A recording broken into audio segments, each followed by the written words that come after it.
Hi everyone, welcome to Philosophy 1500, Major Issues in Philosophy. My name is Brian Porter and I will be your instructor for this semester. You're welcome to call me Brian if that's what you prefer, or you can call me Porter or Professor Porter or Mr. Porter, whatever works for you. Some people like the sort of formality and they're more comfortable with that. Other people are fine calling everyone by their first name. Whatever makes you most comfortable, that's fine. So in this course, we are going to talk about philosophy. And we're going to talk about what philosophy is, that's this week. And then we're going to talk about what knowledge is. We'll talk about logic. We'll talk about morality. We'll talk about whether or not God exists. We'll talk about what minds are, what a person is, what it takes for you to survive. If your brain moves to a new body, is that still you?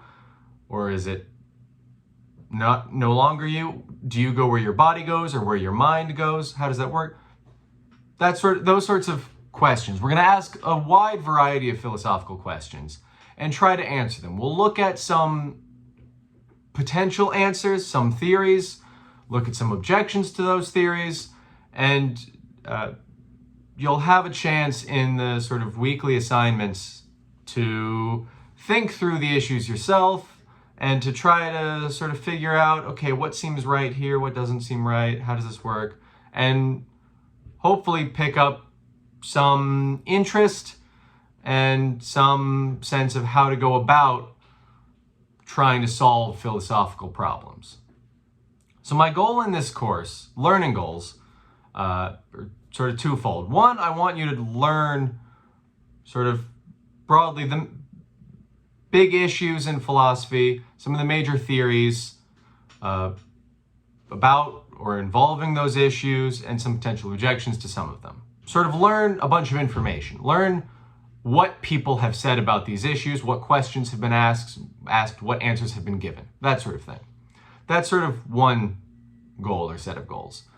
The other is that you learn and practice certain analytical skills that are important in philosophy and are useful in one's day-to-day life. They're the sorts of skills that you practice a lot in philosophy and that explain why philosophy majors do unusually well on the LSAT and the GREs and the GMAT and the sorts of tests that you take for grad school or for various sort of post-college degrees.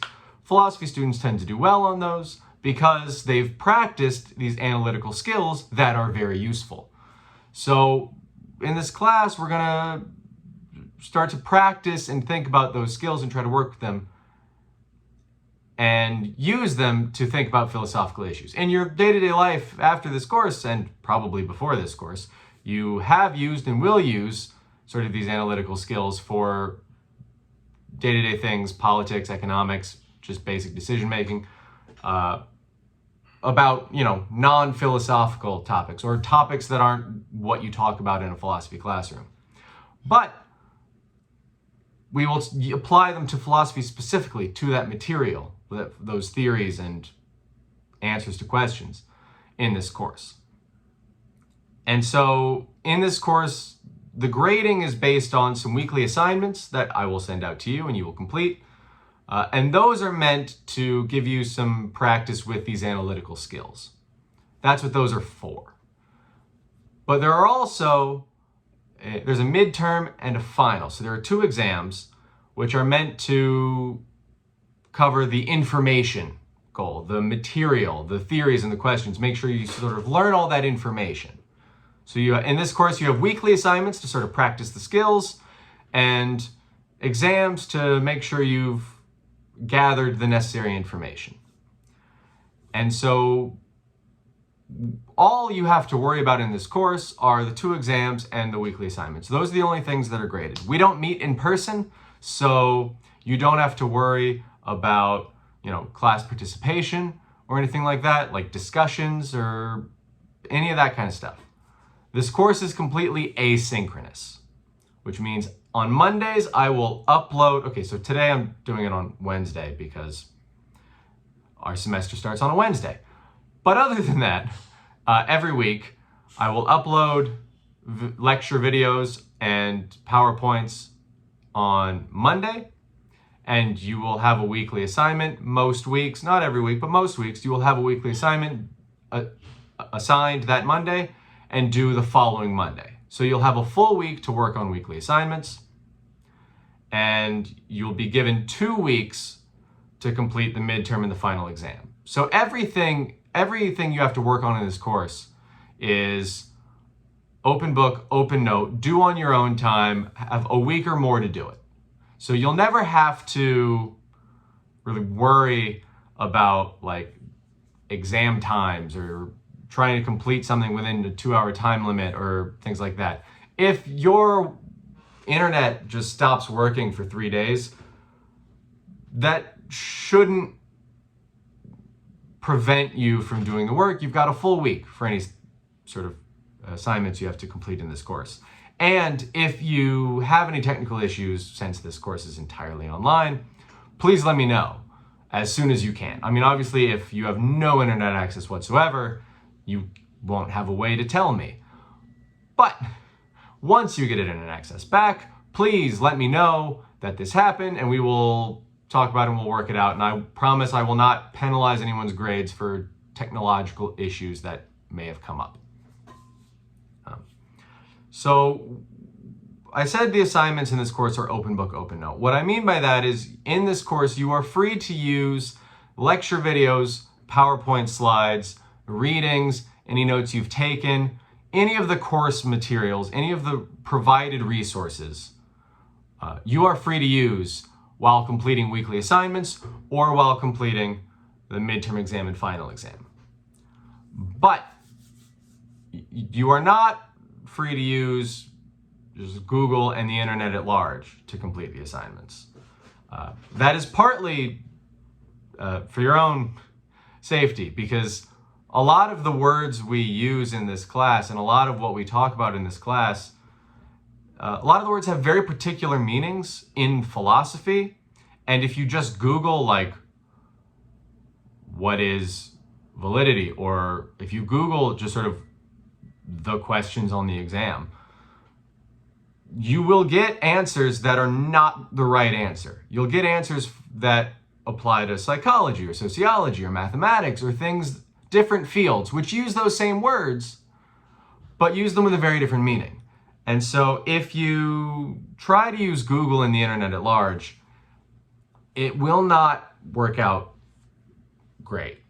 Students in the past have tested the theory and the results are in, and it doesn't go great. So I do not recommend using the internet, and in fact, you can't. Do not plagiarize anything off the internet. If you paraphrase things off the internet, meaning if you just Google the question and you change the wording a bit for whatever the first Google result is, that is a form of plagiarism. That is using information from an outside source that you don't give credit to, and using information that is not common knowledge without citing the appropriate source. And that is plagiarism, according to the Baruch academic honesty policy, and it will be treated as plagiarism. So please do not do that. That is a bad idea. And it's a bad idea, it's also unnecessary, because it's open book, it's open note. You can use the PowerPoints that have the right answers in them. I promise I will not test you on anything we didn't talk about in the lectures.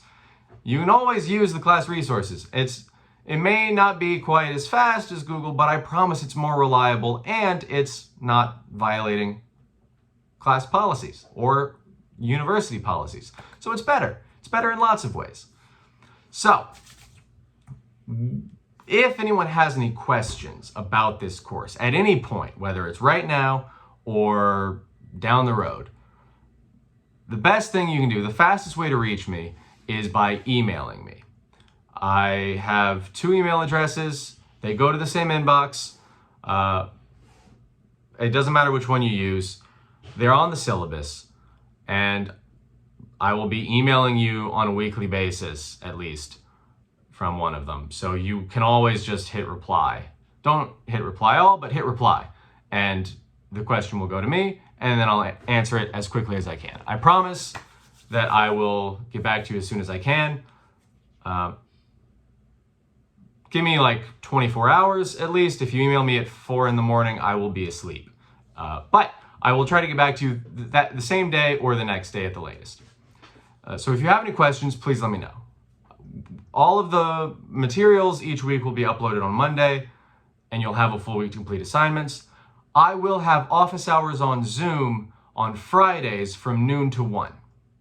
So if you want to talk about something in person, great. Log into the office hour. The link to do that is on the syllabus, and I will send it out over email. And then we can talk about it one-on-one on Zoom.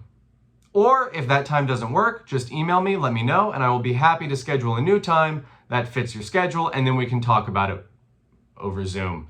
If it's the sort of general type, if there's not like a specific question you need answers, but you need to sort of talk through a concept or a question or a theory or something because it's not making sense, office hours and Zoom are a great resource for that.